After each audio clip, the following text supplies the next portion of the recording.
દેશભરમાંથી સાધુઓ મહાશિવરાત્રિના મેળામાં પહોંચ્યા છે। મહાશિવરાત્રિના મેળામાં સાધુ સંતોએ ધૂણી ધખાવી ભગવાન શિવશંકરને રીઝવવા સાધુ સંતોએ આરાધના કરી। યોગ આરાધક સાધુએ ભવનાથ મંદિરમાં યોગ આરાધના કરી।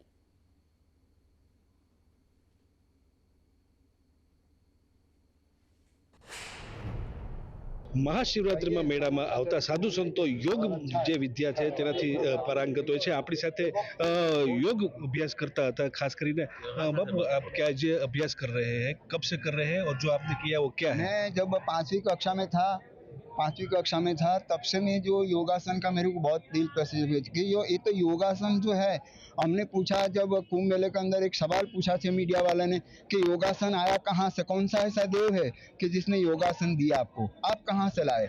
तो मैंने सोचा मैं नहीं लाया, मेरा परम परमेश्वर भवनाथ महादेव जो महादेव है इसने किया, आदि गुरु शंकराचार्य ने किया, ऋषि मुनि किया, नवनाथ ने किया, तो उसका वो न्याय हो जाएगा।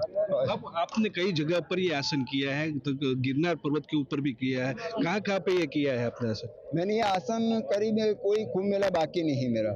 और सबसे पहले मैंने किया कैलाश मानसरोवर में 93 में गया, वहाँ पर शिव तांडव भी किया और अनेक वहाँ पर दर्शन मेरे को हो रहा था।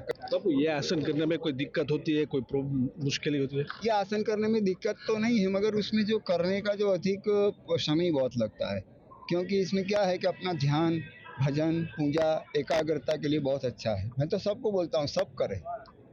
तो आ હતા યોગ ગુરુ જે કહી શકીએ છે, તેમની પાસેથી જે યોગ વિદ્યા અભ્યાસ કરે છે તેને કારણે જે આસનો કર્યા છે તે ગિરનાર પર્વત ઉપર હોય કે માનસરોવર કે અલગ અલગ જગ્યા ઉપર તેને જે છે તે કર્યા છે।